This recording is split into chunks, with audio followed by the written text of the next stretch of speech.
Hello!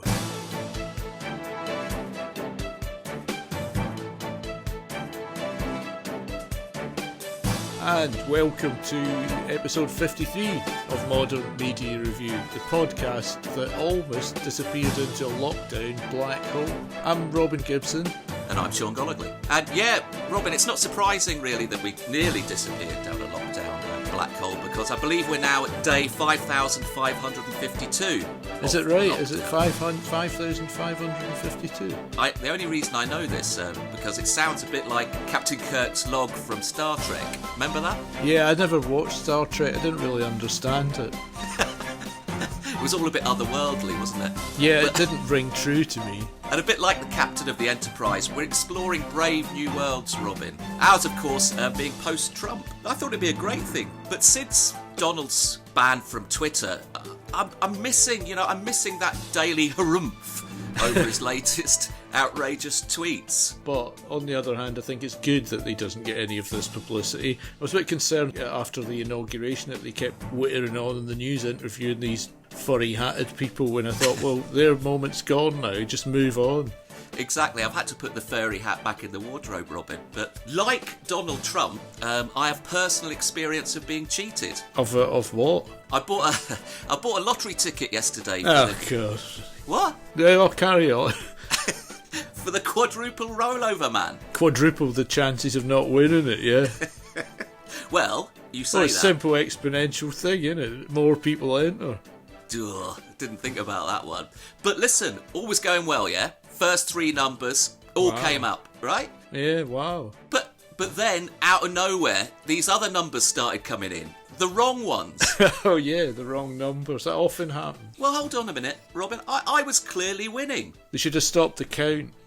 And exactly, the jackpot was being stolen from me. And you could have got your £10 or whatever laughable sum you get for three numbers.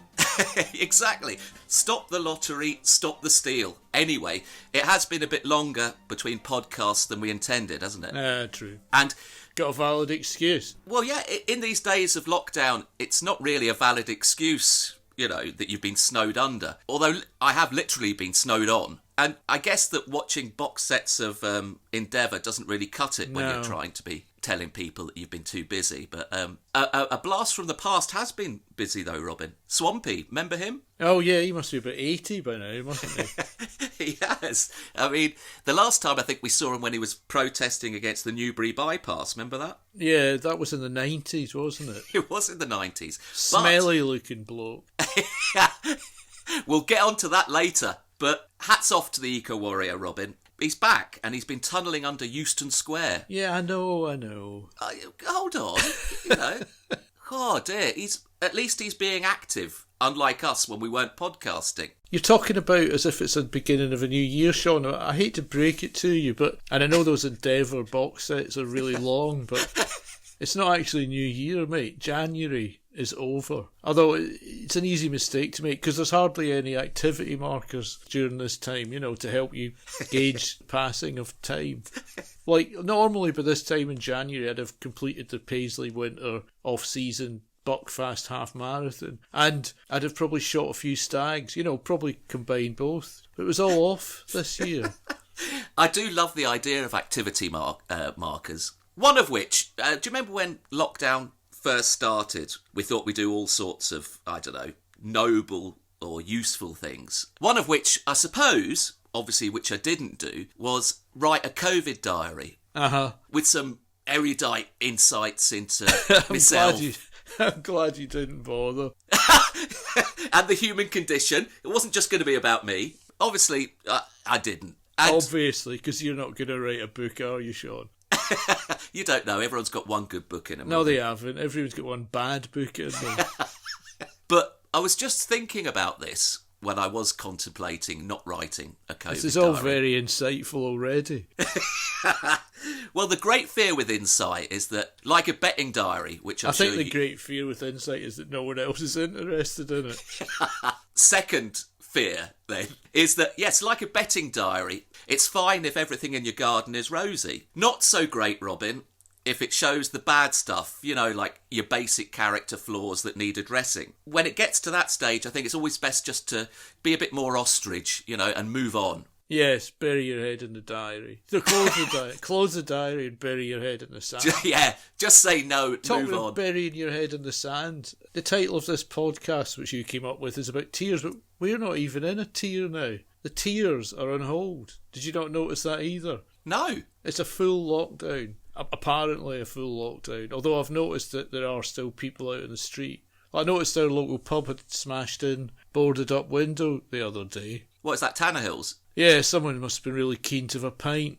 But, I mean, it's making me worry the whole thing is all fake. We could be out there doing what we want, smashing pub windows and what have you. And we're sitting in here watching 10-part dramas that could easily be done in 2 and literally shortening our life. It's worse than standing still on an escalator.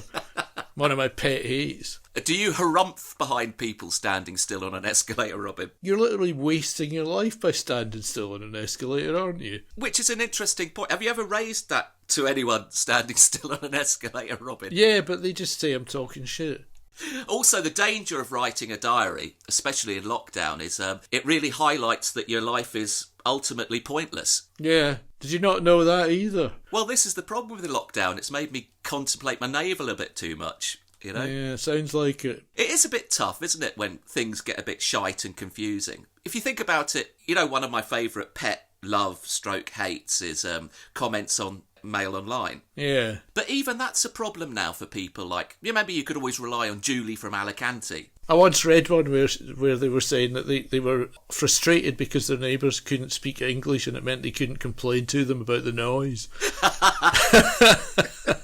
And also, it's a bit hard to moan about Britain going down the plug hole when maybe the reality is when you're coming back to world-beating levels of COVID infection and you've got no one to pick your spuds. Yeah, I know. We're talking of Mail Online. Okay. There was a good one yesterday, I think, some sort of response to some shocking story about Scotland, because they're having a go at Scotland at the moment. This guy who's called Dodgy Diesel, who's actually says he's from Scotland. His comment was, "The English made a mistake allowing Scotland to become educated."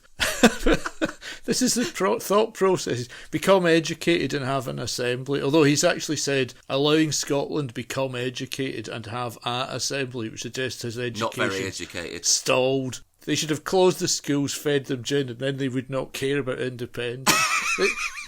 With people like that, I mean, in principle, I'm not massively pro-independence, but I'm not against the SNP and their sort of rabid pursuit of a few extra bob for Scotland and Scotland alone. But I have been running the show a bit too long, up here now, Sean. You hear people in the Paisley Centre saying, "Oh, you did before it shut down." I actually heard someone referring to her as a dictator while they were buying their beef olives and square sausages. Square sausages, which no one mentions, which will probably be the bedrock of some really tremendous trade deals an independent Scotland could do. Absolutely, because we could sell you some soy sauce and you could send back square sausages. Yeah, it'd be great. The problem is it's the length of time they've been in power up here. It's a bit like Uganda. Oh, come on. They had that election recently, didn't they? The guy's Yeah. been in power for 37 years. Well, the SNP are going down that road. Very popular. Yes, among the people whose votes are counted. And at least in Uganda they had a pop star as the opposition. Okay. Bobby Wine, I saw him on Channel 4 News. I mean, all we have is Scottish Labour and Ruth Davidson. That's just a recipe for SNP hegemony, isn't it? Well, maybe they could get Fran from Travis in. No, well, I was thinking if we got a pop star, it would be someone crap like Jim Kerr or Charlene Spiteri, wouldn't it? I mean, at least Bobby Wine, although he didn't win the election, was really good. But actually, we could get Lewis Capaldi, couldn't we? Decree by Buckfast. Yeah.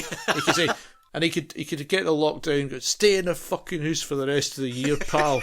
Download all my tracks. Put your money in my fucking pocket, pal. That kind of stuff. He'd be great. Although his tracks are shit. Still, they're no worse than Phil Collins or someone like that, are they? At least Capaldi's not a complete twat. Has he been threatening to leave Scotland, a la Phil Collins? No, I haven't heard anything about that. It's sort of died a bit of a death, hasn't it? Leaving the country when someone you don't like gets elected. No, but lots of people in businesses have sneaked off, haven't they? Like Dyson and Rees-Mogg's hedge funds. No, surely not. Yeah. Where's Rees-Mogg's hedge fund gone? Dublin. Oh, that's a nice thing, isn't it? Yeah. Is that in the EU, obviously? Yeah. Nice. Well, you know, the latest stuff is they're telling British businesses they have to set up in Europe to avoid, to avoid the Brexit red tape. I hate to sound like, Richard Littlejohn, but you couldn't make that up, could you? We'll solve your problem. Go and set up in the Netherlands and lay off all your British workers. It's just extraordinary. You were just talking about Charlene Spiteri and Lewis Capaldi. I was watching a great doc the other night, musical documentary, I'll say. You mean the one about Scottish bands in the 80s, right? Yes. Well, it was very vibrant. No, these indie groups like the BMX Bandits. I mean, even one of them themselves said, a bunch of nerds who don't like football. Oh, dear. Scottish music, I prefer Alex Harvey or Shogun, the Paisley rapper. Oh, I don't know Shogun. Yeah, he's a sort of grime rapper. He was on the Rap Game UK. Okay. I was only previously aware, really, of the Japanese Land Cruiser Shogun. Yeah, well, this guy's same sort of thing, except he's a rapper. Anyway, last week she said they were just going to hold a referendum anyway. She's gone a bit... I don't like to tar her with the brush of Ian Smith from Rhodesia. No, that's not really quite Be right. a bit unfair, wouldn't it? But you were talking about dictators, and, maybe Nicola's just going to, declare UDI. Yeah, well, all that worries me is what someone asked me years ago when all this kicked off. He said, well, you have to go back up there and help. I mean, well, weird question. I don't know what he thought was going to happen. Like, we'd be starting out from scratch again, living in caves. Well, you never know, Robin, because sitting in a cave didn't do Robert the Bruce any harm. That's just a bunch of mythology, mate. Another dandy with puffy sleeves who didn't like football, I've heard. And was probably a nerd, yeah? I've seen all the leaked documents, mate. We're going to have to work in, shortbread mines. We'll only get 2 15-minute glue sniffing breaks a day. It's going to be horrible. Well, it's okay for you to do all this terrible racial stereotyping, Robin, but I'm not going to get away with that. It is okay for me to do it because I'm Scottish. You know what the protocol with these things is, Sean? What's that? Well, you can call yourself a bog trotter if you want, but I can't. That's very true. But never mind sniffing glue, which apparently is very nice. It's very popular. Very popular. I find after 40 years the edge is kind of gone off it. What are we going to do when we meet real people again? No, I'm not going to do it anymore. Isn't that going to be like a circle of hell in the post-Zoom world? You can't blame Wi-Fi, close them down if it all gets a bit boring, can you? Not face-to-face. And also, here's another thing, Robin, which I think I'm not casting any aspersions, but you're going to have to start washing and wearing clean clothes again when we all get back to normal. But the thing is, I have been washing and wearing clean clothes, no matter whether I have to meet real people or not. What's the difference? I mean, you're the one that fucking stinks, mate. There's some been weird stuff in some Zoom meetings. I was talking to someone the other day who said he didn't even bother to change his underpants. Oh, what? He said you can just air them. Oh. Air them. I mean, would a conversation like this even have been aired itself pre-lockdown? Yes, that does sound like a slippery slope. And lockdown, I mean, when you look back at it, lockdown started so brightly for so many people. Taking up yoga, eating yogurt, maybe trying to play flamenco guitar. Yeah, right, yeah. Now it's quickly morphed into not washing, not changing your bedclothes even, and going all hippie. Well, it's all well and good, Robin, shouting about peace and love, but if you're a biohazard, no one wants to be near you if you're a biohazard. No. Stop soap dodging. Yeah, well, yes, I totally agree. I think we should stop there and just say to people, we hope you're enjoying this. And whatever platform you're listening to on it, continue listening. Leave a review. Leave a rating if you can. Tell people about it. Share it with your friends. And you can also get us on Apple Podcasts, Google Podcasts, Spotify, Pocket Cast, any of those podcast platforms. Very impressive. YouTube, website, modernmediareview.com. And that's about it really, isn't it? Facebook, if you like Facebook. Just look for Modern Media Review anyway. That's Modern Media Review. Said that a bit too fast. That's about it for the plug-in, isn't it? It is. Back to the media, Sean, and I've got to say it's a wee bit out of date, but my favourite media of the month was definitely the confiscation of the ham sandwiches in Holland and the Nando's sauce at the border at Gibraltar. I mean, I love the details of this, the details about the sauce, medium heat. It was very poignant. The guy was saying, I've not actually had Nando's peri peri sauce before, and I was really looking forward to trying it. And then he had to, then even more, which is so modern, he said he had to sell the rest of his food on Facebook. How do you sell food on Facebook? I don't know. How do you actually pick it up from him? He had samosas and flatbread. Sold it for £20 on Facebook. Was he a lorry driver? No, he was a guy, because you can go back and forward in it, in the border from La Linea to Gibraltar. But I mean, all this stuff, it's all a bit minor. It's like being really upset that the guy that's trying to cut your legs off with a chainsaw has messed up your new shoes, isn't it? I mean, I don't know much about fish, except that they're a bit smelly, like hippies. But apparently there's a problem with all that, isn't there, in Percy Pig and empty supermarkets in Northern Ireland. Percy Pigs? And yeah, they're the Marks and Spencer sweets. Apparently a bit of Percy is made in some other country. Oh, you've given yourself away there, Robin, with your M&S shopping. Yeah, and then, but it was in the news. It's a media review, isn't it? Not my shop. We're not reading out my shopping list, mate. This is a media review.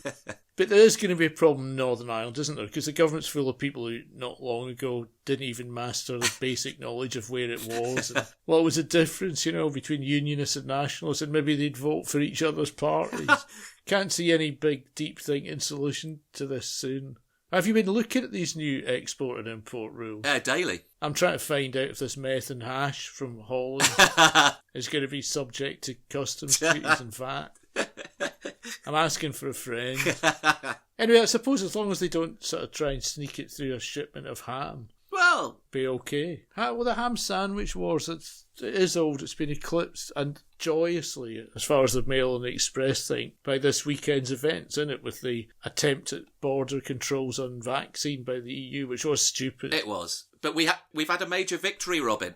That's what I mean. They've got their mojo back. Today's Mail on Sunday says... It's brilliant. It's pure dad's army. Boris's double vaccine victory over EU. Ah, great day. Victory over EU. I mean, it's a godsend to them, isn't it? Absolutely. And some of the media are sort of rolling it in, with Brexit saying it's great we've all got our jabs. I heard one pundit this morning saying even the most ardent Remain fan couldn't deny this was a triumph for Brexit. Absolutely. But this is a fucking analysis of a 10-year-old, isn't it? What? We get all our jabs. Unless all the other countries get vaccinated too, it's pretty much meaningless. Robin, you don't know what you're talking about. This is a great victory, very much like Dunkirk. Very much like Dunkirk. Well, it's certainly got their energy back. It looked like they were running out of steam before this happened. God. I mean, they were sending out the sort of remedial kids, weren't they?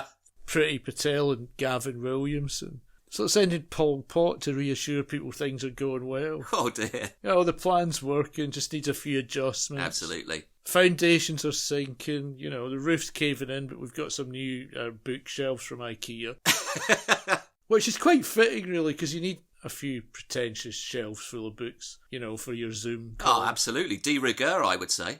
Why do people have all these? Sure, there's nothing less worth keeping on a shelf than a book. What? How likely are you to ever take it down and read it again? Or for the first time. It's just pretentious keeping any books on display unless it's something like the Argos catalogue or the Viz Annual. No, Robin, it gives you a veneer of intelligence because I quickly realised this and I've stepped this one up. I've just wallpapered my shelves with a library motif. Yes, no one will notice that. It's much cheaper, Robin, and it doesn't gather dust. That's true, yeah. Well, that's the problem with things like books, isn't it? They're always gathering dust. And, too many words, Robin.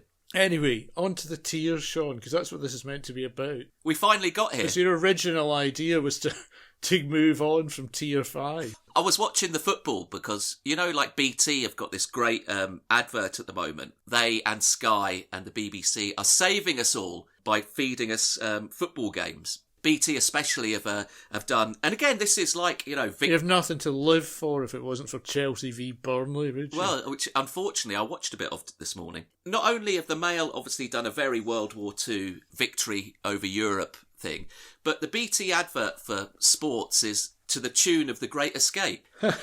How many people were even alive in World War II? Have even been alive since World War II finished? Well, that's not very well phrased. It's not well phrased, actually. Lots of people have been alive since World War II finished, but now they're dead. But I know what you mean. Exactly. And they were going to bust us out of our boredom and save us with football. But I was thinking about that, and as I was watching a bit of the Burnley-Chelsea, they're still doing obviously the fake fan noises. Well, just as well, because I was watching Dundee United v St Mirren on Classic. the live stream the other night, and you won't have heard, even the Dundee United home commentators had to apologise. Because of the language. The language was appalling, yeah. But I just thought Tier 6 would be pretty bad. Especially if you had to self-isolate with the bloke who does the soundtrack for the fake footy chanting. And I'm not going to go on about footy, Robin, because it's boring to a lot of people. But one thing I did notice the Burnley-Chelsea game was at Stamford Bridge, it's always adorned with these banners, one of which was, "In Frank we trust, then, now and forever." But it's of little real interest to me, Robin, that a multimillionaire gets sacked by a multi-billionaire. But I did feel sorry for Frank, because it was all a bit public, his sacking, wasn't it? And the fact that he's now unemployed. The public part of it means that poor old Frank, he can't really get booted and suited in the morning and, grab his packed lunch off Christine, kiss her goodbye, and then spend the rest of the day hiding in the public library, pretending he's still working. But I don't think he's going to try and pretend he's still working, is he? I guess he can't. He'll get a payoff anyway, won't he? He'd get a massive payoff. I mean, I think if I could just for one day be a Premier League manager, I'd just take the payoff without even going in. One day's wages would do me. Oh, be sweet. That would do me for a few years. Exactly. Start doing your yoga and learn Spanish flamenco guitar. Get someone else to do it. Pay them. Pay. I'm going to pay someone to do yoga for me. It's an easy way out. Absolutely. And I check up on them by watching them on Zoom. Yeah. But great idea. Tier 7, though, if we get to Tier 7, one thing that has really annoyed me and has made me a little bit anti-lockdown, Robin, believe it or not. Yeah, really? What? It's all this business about if you've got a bit of cash, or the Daily Mail sends you somewhere, you can go wherever the bloody hell you like Maldives or... Well, we know that. We know that although it's technically illegal for me to literally walk across the boundary into Glasgow from Paisley, I could get in an airplane and fly anywhere I wanted and come back. Absolutely. What's the point of that? But the thing is, thousands of people are doing stuff like going to work. How are we doing this? Someone's running the internet, aren't they? Someone is running the internet. Hopefully, otherwise people won't be able to listen to these gems. Someone's up there in the cloud stacking stuff and moving it around, That's their bit can go here and this bit can go there. This guy's asked how you make beef olives. It's like Matt Kelly's telly. Do you remember that? I don't know. It was in one of those comics at the Beano. His family watched the telly, and inside the telly were these little guys who, acted out all the TV programmes. A bit like the numbskulls that used to be, were they in Dandy? It was just like a TV version of the numbskulls. It was all about as kind of convincing as Star Trek to me. And we've got off the track here. Yes. What was you saying about going anywhere you want? How can a Tier 7 be go anywhere you want? It won't be go anywhere you want. But I was just thinking, what if you had to self-isolate in Dubai with these minor Z celebrities that seem to be out there every day of the week? They're welcome to it. Well, they are welcome to it, but I don't want to be stuck out there or stuck back here with them in my front room showcasing their enviable curves on Instagram. Well, you don't have to look at any of that. On an hourly basis. You would if you were locked down with them. And also, I wouldn't like to be trapped in Tier 7. Although maybe I would like to be trapped on a tropical island. But not with that Julia Hartley-Brewer. Well, we'll just get into the realms of fantasy here. No one's threatening anyone with being trapped on a tropical island with Julia Hartley-Brewer. It would be too grim. I think it would be completely the other way around. I think when you get up to likes of Tier 8, I think it's completely different. I think you're talking about internment. That's what I heard someone advocating on the radio the other day. Internment, right? But in top quality hotels. Yeah, obviously. With a proper lunch. No, you do need a proper lunch. It was on Nick Ferrari's show and some bloke came on. And to be fair to Ferrari, who can be a bit of a dodgy sort of right-wing geezer, he was a bit shocked. Okay. Because this bloke said, it's no good ticking people off and giving them fines. We need to get these people off the streets. Yes. He said, take them out of social circulation. Now he's talking. You're always a bit dubious, in it, when people say, these people. Yeah. Yes. These people.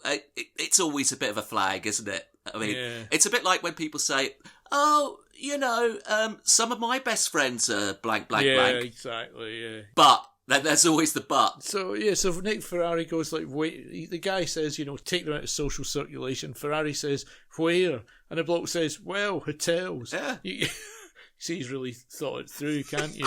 But to be fair to him, he's just taking a lead. He's thought it through the same amount as the government thinks most things through. And then Ferrari goes, like, quite reasonably, goes like, who's going to pay? Well, and he says they are. Absolutely. That's not going to work. Well, you've got to say Internment has been a success in the past, hasn't it? Yeah. Or younger viewers might not remember it. But maybe that's where they went wrong in Northern Ireland. They had all of those guys in sort of camps with barbed wire fences. If it had been a nice hotel and a proper lunch, and they might not have come out so bitter. Absolutely, you see. That's where they went wrong. And anyway, Robin, I think you'll find that... could have solved the Irish question a lot earlier there, couldn't they? Oh, in 5 minutes. Especially, they'd all be voting for each other for the same, different parties. Yes, yeah. But I think you'll find, Robin, that all our prisons are a bit like 5-star hotels, aren't they? Yeah, actually, I forgot about that. I mean, I often... Well, it's obvious, isn't it, Robin? Sorry to interrupt, but it's obvious because they're bursting at the seams. I often walk past Brixton Prison, right? And it must be good because it's the netting they have. Right, they've got netting right over from the roof to the walls to stop anyone getting in. It's so exclusive. It must be brilliant in there. Well, it's a bit like a gated community, if you like. And they'd probably get a nice lunch as well. Definitely. Plenty of samphire and pheasant. Anyway, I see you ran out of inspiration after number 8, Sean. It just says tier 9 and there's nothing there. Yes, that is true, Robin, and you rightly pulled me up on it. But I did then think about it, and I thought maybe, well, tier 9 could be where the government goes, proper hardcore, and you have to isolate yourself from anyone in your own house or flat. Well, some people probably do that anyway. Yeah, because you don't like them. Look, absolutely. But I was thinking more a bit like Renton in Trainspotting, when he went cold turkey, when he barricaded himself in to his own little room. Practically speaking about how this would work out, you'd have to be very smart about it. Because, like, the living room, that might sound quite good, first off, yeah? Comfy sofa, telly, no bog robbing, yeah? No. Which, unfortunately, and I can only put it one way, you'd have to shit in a bucket and then chuck it out the window. That's fair enough. By the time we get to this stage, who cares? Well, you've not been washing your hair or washing your clothes, have you? No one's going to be going past the window anyway. No. And the other thing is, that wouldn't be such an issue if you were a long-distance lorry driver, because... No, they do that anyway. They'd have been well used to it from their Kent experience. Even if you bag the bog, so to speak, I guess you'd only have a couple of minutes satisfaction every day. Compared to what? Well, compared to hours of rolling and unrolling the bog roll just to keep you sane, I guess. Is that what you do? It's what I'm reduced to, Robin. It's not what I do. Yeah, well, I think the ultimate tier, would be tier... Where are we? 10. 9, 10. Yeah. Because I think you probably end up with suspension of democracy. We're getting close to that anyway, aren't we? We are. Police state measures. I like that. And just bringing in all-out fascism. In fact, there was an abortive attempt. I'm not talking about Scotland. But, all that nasty business with Trump and his fine people on both sides. Yeah. Doing whatever they thought they were doing. I noticed on Channel 4 News the other night, one of the main reports, like they introduced an interviewee, an expert specialising in, this is the exact word, specialising in fascism and political atrocity. What even is political atrocity? You didn't get that in the old days, did you? It was more like specialising in industrial relations or specialising in bull markets. It is a bit dodgy being a leading expert on fascism and political atrocity. What is political atrocity? Well, exactly. And I'm sure studying the theory is fine and understandable, but wouldn't it be a bit dodgy then doing the practical side of your, I guess, degree, master's or PhD, I guess you could learn all you want from the likes of Pol Pot, but would you finish the course with him? There are all these war references and stuff. I love a bit of war referencing. Although actually the Express, quite contrarily, I don't know if you've noticed this, but it has got a special World War III section online. No. Different 6 scenarios for the Third World War. US, Iran, India, Pakistan, and 4 other ones. Superb. But the Mail is still going on about the one 80 years ago. Yeah, I like that. Well, you know where you are. It's safe ground, isn't it? See, you know where you are, right? But the other day, the main headline on the website said UK twinned with Colditz. I mean, we know what Colditz was, but you've got to be pretty old, isn't it? Absolutely. You've got to at least remember that. I mean, do they mean it's going to be like a holding camp for communists and homosexuals, Jews? Other undesirables, Robin. Undesirables, yes. Yeah. That's what it was before the TV series. It became a holding camp for non-communist, non-homosexual British actors, didn't it? It's all very confusing, but I looked up the town. Okay. Maybe they meant twinned with the town called It's Not the Castle, which has got some very reasonable 3-star hotels at £88 a night, according to Google, which will be ideal for international traveller quarantine, won't it? If they've got an airport at Colditz. Oh, definitely. Anyway, it's all a bit sensationalist, this Colditz, just because they're, trying to keep people in. Absolutely. I'm sure someone like EasyJet probably fly to Colditz. Yeah, or somewhere near Colditz. Exactly. Yeah. They tell you it's Berlin or Alicante. Anyway, talking about World War II. Yeah. I've got to say, and this is a bit off the track, but it's beginning to bug me. Have we been on track? I noticed the last few weeks we've been shelled by the entire media with David Bowie tributes. What? Has he died or something? Well, apparently it's 5 years since he popped off. And, my point being here, David Bowie is turning into World War II. We're never going to hear the end of him, even after the last survivors died, taking their vinyl reissue of Ziggy fucking Stardust. There's even a lot of people on the web saying that the day he died is the day everything started going to pop. Absolutely. Which is going down a QAnon route, really. It certainly I looked is. at the Guardian's music section the other day, right? Okay. It had a story about a TV series on the Sex Pistols, a lot of stuff about David Bowie, and an interview with Nick Kent. Literally, the only nod to the post-70s was something about Bez. What have we come to?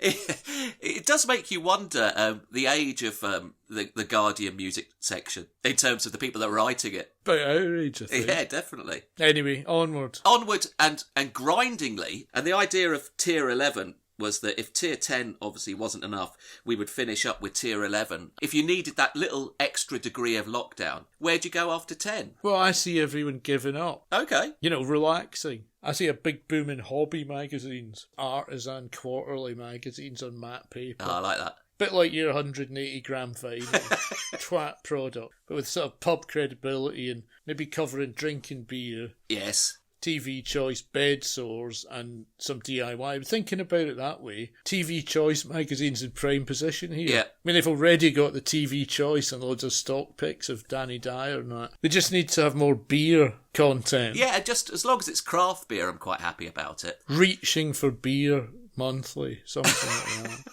Or what about, a quarterly on Ziggy Stardust, some different angle every quarter about it? Yeah, but also rolled in with home surgery.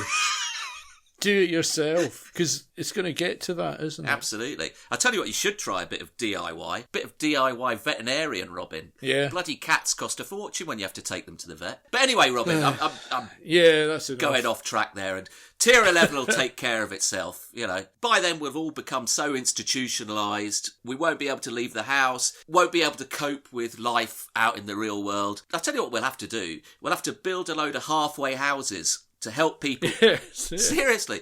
But that's a business opportunity, mate. We could rent one of these empty office blocks in London. Empty office blocks. Well, maybe just a small empty shop that's gone out of business. Like Debenhams Teach or someone like that. people about traffic. Yeah, because, we set up our halfway house. We help people, obviously, getting used to traffic again and, that faster pace of life in the real world. Although that didn't work out too well for... Remember that old guy Brooks in the Shawshank Redemption? Was he the one that hung himself in the halfway house? He did. It didn't work out well for him. It didn't. I should say that this podcast got on for so long that my computer is now hanging itself. Or at least it's not. Its blood is draining and it's red. And I was wondering, next time, are they doing the Brits this year? I hope so. We should be reviewing the Brits. Yeah, Jack Whitehall hopefully hosting again. I hope he is, yeah. But I don't know. I've got no idea. We'll need to go and have a look in TV Choice magazine show. We will do. Bloody Jack Whitehall's probably in the Maldives with Julia Hartley-Brewer. Yeah, probably. I don't know why he would be, but probably. Everything's crazy now. So anyway, on that note, that crazy note, would they get on? They wouldn't get on with each other. Well, I don't think just because you're posh means you naturally get on with each other. No. Okay, let's skip that. Okay. But hopefully the Brits... Well, I'll be voting for, and I hope the Mail support me in this campaign, I'll be voting for Kate Bush and or Vera Lynn. I think the only pop star you can vote for in lockdown is Rita Ora, mate. She loves a lockdown breakdown. She's the leader, yeah. Anyway, on that breaking down note, we'll say goodbye. Thanks for listening. Cheers for listening. We'll be back. Yeah, absolutely. We'll be back sooner. We're back sooner than we have been, won't we, Sean? We will, definitely. We always say that, but this time we mean it. Okay, thanks a lot, Cheers. and goodbye.